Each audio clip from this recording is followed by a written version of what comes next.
Good morning दोस्तों, नमस्कार। आज की इस क्लास में आप सभी का स्वागत है। और पिछला जो सेशन था हमारा वो सूर्य का था, जिसमें हमने सूर्य की कुछ परतों के बारे में आपको बताया था। आज भी हम उसी सेशन को कंटिन्यू करते हुए आज की इस क्लास को शुरू करते हैं। चलिए दोस्तों, आज हम सूर्य का कंप्लीट सेशन करने वाले हैं। तो आई होप अगर आपको ये वीडियो अच्छी लगे, पसंद आए, तो प्लीज वीडियो को लाइक एंड शेयर जरूर करें एंड चैनल को सब्सक्राइब जरूर करें। आइए देखते हैं आज की ये वीडियो। यहां पर सूर्य का जो पिछला सेशन था, पिछली वाली वीडियोस थी, वो आपने देखी है, जिसमें हमने क्या बताया था आपको कि सूर्य का जो अंदर का भाग होता है, इस अंदर के भाग को क्या कहा जाता है? कोर। और उसके बाद में कोर भाग के अंदर 15 मिलियन डिग्री सेल्सियस तक का यहां पर टेम्परेचर पाया जाता है। यह प्लाज्मा अवस्था में होता है, या हाइड्रोजन का हीलियम में संलयन होता है। प्लाज्मा अवस्था में ये यहां पर देखने को मिलता है। इसके बाद में इसमें काफी रेडिएशन बनती है। काफी यहां पर रेडिएशन जो बन रही है वो सारी किस जगह पर हमें दिखाई देती है? यहाँ रेडिएक्टिव जोन के अंदर। यहां से जितनी भी रेडिएशन किरणें यहां पर बनी है, जिसमें एक्सरे, गामा, फोटोन, वो सभी हमें कहां पर दिखाई देती है? इस रेडिएक्टिव जोन के अंदर।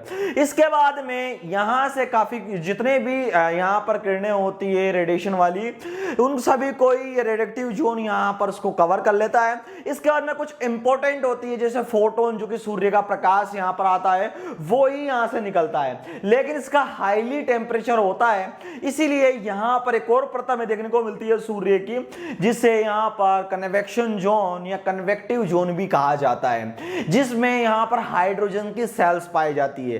कुछ इस अवस्था में हाइड्रोजन की सेल्स यहां पर हमें देखने को मिलती है, ऐसे करके, ऐसे हाइड्रोजन के सेल्स। तो इन हाइड्रोजन के सेल्स के अंदर क्या होता है दोस्तों? यहां से सूर्य की जो किरण है वो यहां से निकलती है। तो जो इसके अंदर से इसका टेम्परेचर कम हो जाता है और एक लिमिटेड टेम्परेचर पर हमारी पृथ्वी पे और अलग ग्रहों पर प्रकाश आता है।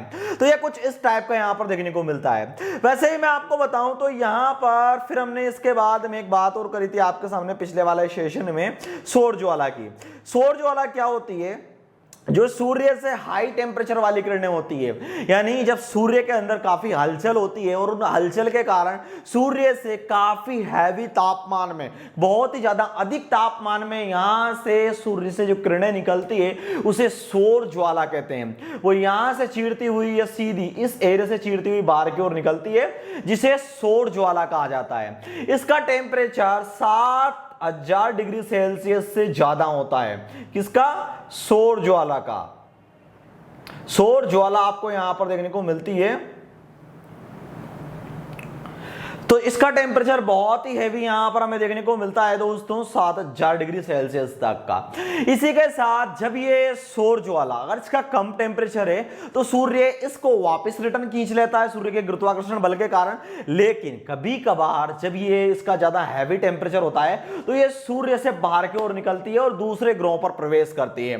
तो हमारी जो पृथ्वी होती है, हमारी जो पृथ्वी है, उस पृथ्वी पर क्या खासियत होती है कि उसमें गुरुत्वाकर्षण बल पाया जाता है। अब जैसे ही यहां से ये किरण यहां से निकली है और हमारी पृथ्वी पर, अब जब जैसे ही ये हमारी यहां पर पृथ्वी है, अब यहां से निकलते हमारी पृथ्वी की ओर आती है, इसमें गुरुत्वाकर्षण बल पाया जाता है तो अपनी ओर खींचती है। अब 7,000 डिग्री सेल्सियस का अगर कोई प्रकाश हमारी पृथ्वी पर आता है तो हमारी पृथ्वी में काफी ज्यादा दिक्कत आती है। इसी कारण हमारी पृथ्वी को कवर करने के लिए उसके ऊपर क्या पाया जाता है? यहां पर वायुमंडल। वायुमंडल से कहता है कि हट, निकल यहां से, ये हमारे काम की नहीं है, तो वह यहां से निकाल देता है। और जैसे ही किरण इसके ऊपर की ओर से निकलती है, जैसे गोल पृथ्वी है तो इसके ऊपर की ओर से निकलती है, तो इससे जो ये किरण बनकर आ रही है प्रकाश की, ज्यादा अधिक तापमान वाले प्रकाश की किरण को अरोरा कहा जाता है।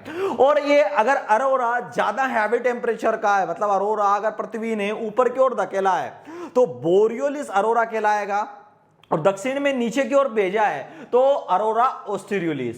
अरोरा बोरियोलिस पृथ्वी की ऊपरी सतह पर, अरोरा ऑस्टेरियोलिस पृथ्वी की निचली सतह पर यहां पर बनता है। लेकिन जब कभी जैसे ये किरण है यहां से, अगर ये सूर्य का जो यहां सौर ज्वाला है, ये यहां से कम टेम्परेचर की है, ज्यादा हैवी टेम्परेचर की नहीं है। अब जब ये यहां से निकल कर गई है, अब निकल कर जाने के बाद अगर एक कम टेम्परेचर की, तो सूर्य इसको वापस अपनी ओर खींच लेता है। और खींचने के बाद जैसे ये गई है और वापस लौट के आती है, तो यहां पर जैसे ये गई है यहां से लौट कर आती है, तो यहां पर क्योंकि इसका देखिए जाने के बाद इसका 7,000 डिग्री टेम्परेचर था, लेकिन आते समय 4,000 डिग्री टेम्परेचर का समथिंग हो गया। अब आप किसी चीज में आप देखिए जिसका टेम्परेचर कम होता है ना, कम टेम्परेचर वाली चीज हमें हेवी टेम्परेचर पर वो ब्लैक धब्बे, ब्लैक स्पॉट के तौर पर देखने को मिलती है। तो उसी प्रकार जब ये रिटर्न आती है तो सूर्य की परत पे एक ब्लैक स्पॉट बना देती है, जिसे सन स्पॉट कहा जाता है। क्या कहा जाता है बच्चों? Sun spot. यहां पे सौर कलंक कहा जाता है। अब सौर कलंक यहां पर आकर जैसे ही बना ये सौर कलंक, तो ये सौर कलंक यहां पर बन गया, लेकिन इस सौर कलंक का जो अंदर का भाग होता है, मैं आपको दिखाता हूं क्योंकि यहां से बनकर आया है, और जो सौर कलंक का ये अंदर वाला भाग है, अंदर वाले भाग को क्या कहा जाता है बच्चों? इसके अंदर वाले जो भाग है, अंदर वाले भाग को कहा जाता है अम्ब्रा, और बाहर वाले को पुनम्ब्रा। अम्ब्रा सौर कलंक के अंदर के भाग को कहा जाता है, पुनम्ब्रा सौर कलंक के बाहर के भाग को कहा जाता है। सौर कलंक किस एरिया में डिवाइड होता है, किस एरिया में बनता है? तो यहां पर सौर कलंक 0 डिग्री से लेकर 40 डिग्री के मध्य में ही बनता है, क्योंकि जब एक बार अगर ये गया 40 डिग्री से ऊपर से तो रिटर्न निकल जाएगा, लेकिन 0 डिग्री से 40 डिग्री के मध्य में बनता है। तो जैसे ही प्रकाश की किरणें निकल के वापस आई, तो 0 डिग्री से 40 डिग्री के बीच में ही सौर कलंक बनते हैं, या फिर सन स्पॉट बनते हैं। सन स्पॉट का यहां से यहां तक का जाने का जो टाइम होता है, इधर से इधर तक जाने का, यानी पहले बना इस जगह पर, फिर इस जगह पर। एक बार इसको क्लीन करते हैं मैं आपको समझाने के लिए। जैसे एक बार सन स्पॉट बना किस जगह पर, यहां से एक बार सन स्पॉट बन गया इस जगह पर, फिर गया सन स्पॉट इस जगह पर, फिर गया इस जगह पर, फिर गया इस जगह पर, फिर गया इस जगह। तो ऐसे करके जो ये सोलर स्पॉट बनता है, सोलर स्पॉट का इस साइकिल को 0 से 40 डिग्री के साइकिल, यानी नीचे से लेकर ऊपर तक जितने भी सोलर स्पॉट बनते हैं, इस पूरे साइकिल को यहां से 0 डिग्री से 40 डिग्री में कवर करने में कितना समय लगता है? यहां तक 5.5 साल का। कितना समय लगता है? 5.5 ईयर, 5.5 ईयर का, यानी यहां पर लगभग 5.5 साल का समय लगता है एक साइकिल को यहां से ऊपर की ओर जाने में, फिर ऊपर की ओर से नीचे की ओर आने में भी 5.5 का, यानी टोटल एक साइकिल को पूरा होने में समय लगता है 11 ईयर का। 11 साल में सोलर स्पॉट का एक साइकिल कंप्लीट होता है। कितने साल में? 11 साल में एक साइकिल सोलर स्पॉट का कंप्लीट होता है। जब सोलर स्पॉट 0 डिग्री से ऊपर की ओर बनता जाएगा, फिर ऊपर से नीचे की ओर बनता हुआ आएगा, तो जो ये साइकिल होता है, इसको 5.5 साल ऊपर की ओर जाने में, 5.5 साल नीचे की ओर आने में, तो पूरा 11 ईयर का समय लगता है 11 साल का सोलर स्पॉट को बनने में। अभी फिलहाल के तौर पर कितने सोलर स्पॉट बने हुए हैं? सन 2013 के हिसाब से, जब से, देखिए मैं आपको एक बात बताने वाला हूं कि जो ये सोलर स्पॉट की बात करी जाती है, तो ये सोलर स्पॉट की जब से गणना स्टार्ट हुई है, जब से गिनना, क्योंकि सोलर स्पॉट को किसने यहां पर डिफाइन किया था? गैलीलियो ने। सबसे पहले गैलीलियो ने ही सोलर स्पॉट के बारे में बताया था, यानी सौर कलंक के बारे में। तब से सौर कलंक को गिनने लगे हैं, तो लगभग जब से लेकर अभी तक 2013 तक यहां पर अराउंडिंग कितने 23 सोलर साइकिल बन चुके हैं। कितने सोलर साइकिल? कितने सोलर? 23 सोलर साइकिल यहां पर बन चुके हैं, और 2024 के अंदर यहां पर 24वां सोलर साइकिल बनेगा। फिर उसके बाद में अगले 11 साल बाद, यानी 2024 के बाद में अगले 11 साल में फिर बनेगा। उसके बाद में 2035 में फिर धीरे धीरे ऐसे बढ़ता जाएगा हर 11 ईयर में। और जैसे ही इसका 100, यानी इसकी जैसे ही सेंचुरी क्लियर होगी, या सेंचुरी जैसे ही लगेगी, उस सेंचुरी को क्या कहा जाता है बच्चों?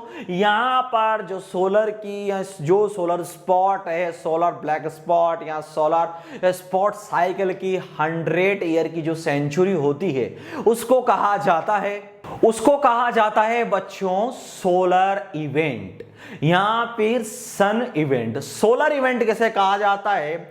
यानी सोलर साइकिल के जिस दिन 100 सोलर साइकिल बनकर रेडी हो जाएंगे, और 100 सोलर साइकिल कब बनेंगे भाई? जैसे अगर मैं आपको बताऊं, एक सोलर साइकिल बनने में कितने का समय लग रहा है? 11 का। ठीक है, तो 100 बनने में कितने का? 1100 का। तो 1100 ईयर जैसे ही कंप्लीट होंगे, उस समय एक सोलर इवेंट माना जाएगा। समझ में आ गया आपको? एक सोलर साइकिल क्या होता है?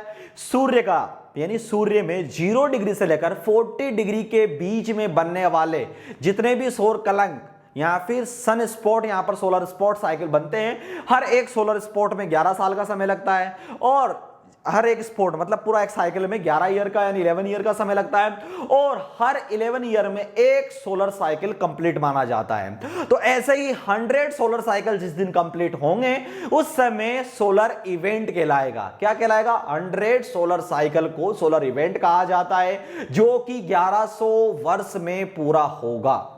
ठीक है, आपको समझ में आ गया? इसी के साथ अब बच्चों यहां तक हमारा सेशन पिछले वाले में हमने कवर कर लिया था। अब हम बात करते हैं आज की इस क्लास में आगे की ओर बढ़ाते हुए।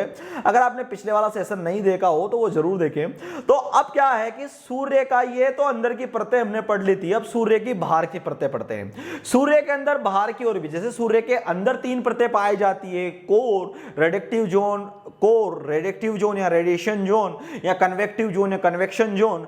3 परतें आपने देख ली सूर्य की अंदर की ओर। लेकिन सूर्य की बाहर की ओर परतें, सूर्य की अंदर की ओर परतों के बारे में आपको पीसीएस लेवल पर या फिर यूपीएससी लेवल पर ही अधिक सवाल आते हैं। पटवारी में, एसएससी में, इन जगहों पर आपको केवल बाहरी परतें मानी जाती है। बाहरी परतों में सूर्य की जो ये बाहर की ओर परत होती है, सूर्य की जो ये बाहरी परत है, ये इस बाहरी परत को क्या कहा जाता है? फोटोस्फीयर।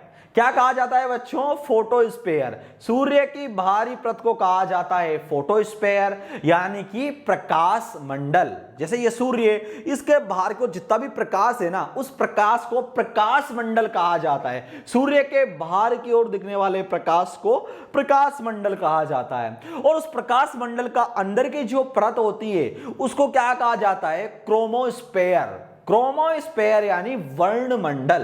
प्रकाश मंडल या सूर्य की बाहरी परत को प्रकाश मंडल में 6000 डिग्री सेल्सियस का टेम्परेचर पाया जाता है। और यहां पर जो सूर्य के अंदर वाला है वर्णमंडल, उसके अंदर, अब वर्णमंडल कौन सा हिस्सा है? ये सूर्य का जो ये वाला भाग है ना, ये वर्णमंडल है। अब पूरा सूर्य तो वर्णमंडल ही है वैसा तो, क्योंकि उसके अंदर अगर आप उसको काट के देखेंगे तब उसको 3 अंदर की ओर परतें देखने को मिलती है। बाकी सूर्य का वर्णमंडल है।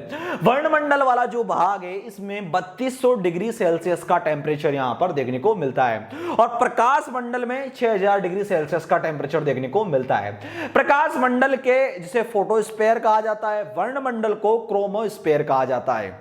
कभी कभी सिचुएशन ऐसी आ जाती है जब सूर्य के ऊपर ग्रहण लगता है। ग्रहण क्या होता है? कभी आप मार्केट जाएं और आप किसी स्त्री को देख रहे हैं, किसी कन्या को देख रहे हैं, किसी व्यक्ति को आप देख रहे हैं, तो देखते देखते कोई व्यक्ति बीच में आ गया, कहते हैं हट बुढ़वा चल हट, देखने दे। तो ऐसा करके आप किसी को देख रहे हैं। अब जब आप किसी को देख रहे हैं, बीच में कोई पार्टीशन वहां पर आया, वो पार्टीशन आपके ऑब्जेक्टिव के बीच में ग्रहण लग गया। माना कि मैं अपने इस मोबाइल को देख रहा था और बीच में ये वाला मोबाइल आ गया, तो ये मोबाइल क्या कहलाएगा? ग्रहण। तो सूर्य के बीच में किसी अदर ग्रह का आना, किसी अदर ऑब्जेक्टिव का आना सूर्य में ग्रहण का काम करता है। जिसमें सूर्य के ऊपर लगने वाला ग्रहण सूर्य ग्रहण कहलाता है, चंद्रमा के ऊपर लगने वाला ग्रहण चंद्र ग्रहण कहलाता है।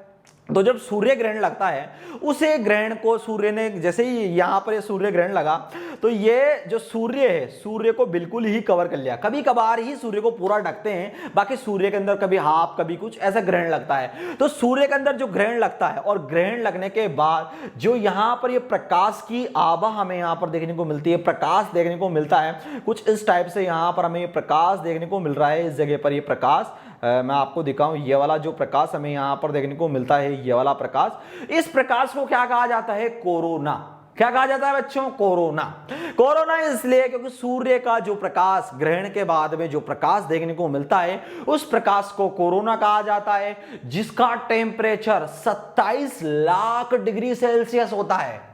कितना? 27 lakh degree Celsius, 27 lakh degree Celsius तक इसका टेम्परेचर यहां पर देखने को मिलता है। इसीलिए जब हमारे बड़े बुजुर्ग और काफी व्यक्ति ये कहते हैं कि सूर्य यानी सूर्य ग्रहण लग रहा है, सूर्य ग्रहण लग रहा है, चंद्र ग्रहण लग रहा है, उस समय हमें सूर्य को डायरेक्ट देखने की मना करा जाता है। इसीलिए क्योंकि वहां पर जो टेम्परेचर होता है वो काफी हैवी होता है। इसीलिए ये सूर्य ग्रहण के समय या सूर्य जो ग्रहण लगा है उस समय सूर्य को देखा नहीं जाता या देखते नहीं है, ऐसा मान्यता है।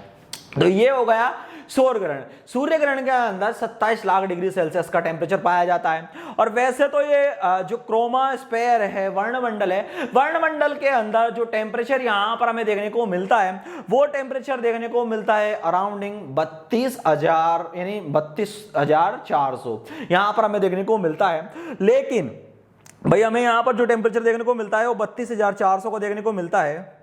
तो दोस्तों यहां पर जो टेम्परेचर हमें देखने को मिलता है ये मिस प्रिंटिंग में 3200 हो गया है, ये 32,400 का पूरा कंप्लीट देखने को मिलता है और बाहर वाले में 6,000 का। भाई आपको देखिए वो गलती से एक पॉइंट कम लग गया, क्योंकि बाहर का जो टेम्परेचर है, बाहर तो वैसे ही कम है, अंदर की ओर ज्यादा देखता हुआ लावा पाया जाता है, तो बाहर का 6,000 डिग्री सेल्सियस, अंदर की ओर 32,400 डिग्री सेल्सियस। कितना? 32,400 डिग्री सेल्सियस क्रोमोस्फेयर में या वर्णमंडल के अंदर टेम्परेचर हमें देखने को मिलता है। और अगर हम बात करें सूर्य की, तो इसके अंदर यहां पर जो गैसेस पाई जाती है, यहां पर हाइड्रोजन जो गैस होती है वो 75% मात्रा में हाइड्रोजन गैस यहां पर हमें देखने को मिलती है। और साथ ही यहां पर एक और गैस हमें देखने को मिलती है हीलियम। ये तो हाइड्रोजन थी, हीलियम गैस जो हमें देखने को मिलती है वो कितनी परसेंट देखने को मिलती है? यहां पर 24%, 24% हीलियम हमें यहां पर देखने को मिलती है। तो 99% गैस है तो यही हो गई हमारी, यानी 75% हाइड्रोजन और 24% हीलियम गैस, 1% के अंदर अदर गैसेस यहां पर हमें देखने को मिलती है। तो ये आपको यहां पर आज की क्लास में और कुछ इसके भी रिलेटेड है कि जैसे इसका जो सूर्य, ये हमारा, अब इसको क्लीन करते हैं यहां से। तो दोस्तों यहां पर हमने इसको क्लीन कर दिया है और इसका अगर हम द्रव्यमान की बात करें तो 3,32,000 सूर्य का जो सूर्य है इसका जो द्रव्यमान है 3,32,000 गुना बड़ा है पृथ्वी से। कितना बड़ा है? 3,32,000 गुना पृथ्वी से बड़ा है। और साथ ही जो ये सूर्य की अगर हम बात करें तो ये सूर्य पृथ्वी से इसका जो व्यास है वो 109 गुना बड़ा है। 109, कितना? 109, 109 गुना बड़ा है। और गुरुत्वाकर्षण बल की भी बात करें तो पृथ्वी से 28 गुना ज्यादा गुरुत्वाकर्षण बल है सूर्य का पृथ्वी से। कितना? 28 गुना ज्यादा गुरुत्वाकर्षण बल पाया जाता है सूर्य के अंदर। इसी के साथ ही काफी शॉर्ट इसके और रिलेटेड पॉइंट है जो आप कर सकते हैं। इसका ध्रुवीय भाग भी देख सकते हैं, वो बहुत कुछ है, तो नॉर्मली वो आप रीड कर सकते हैं। नोट्स अगर आपने बाय नहीं करे हैं तो डिस्क्रिप्शन में लिंक दी हुई है, आप हमारी वेबसाइट पर जाइए और वहां से नोट्स को बाय करिए और नोट्स को आप वहां से रीड आउट करें। उसके अंदर शॉर्ट में हमने आपको समझाया हुआ है। आई होप आज का जो सेशन है आपको पसंद आया हो, अच्छा लगा हो, तो please do like share and subscribe. मिलते हैं दोस्तों नेक्स्ट क्लास के अंदर जिसमें हमारी नए से नए टॉपिक्स रिलेटेड वीडियोस रहने वाली है। तो वीडियो कैसी लगी? अगर आपको वीडियो अच्छी लगी हो, पसंद आई हो, तो प्लीज वीडियो को लाइक एंड शेयर जरूर करें, चैनल को सब्सक्राइब जरूर करें। ये वीडियो को देखने के लिए आप सभी दोस्तों का बहुत बहुत धन्यवाद। Thank you for watching this video.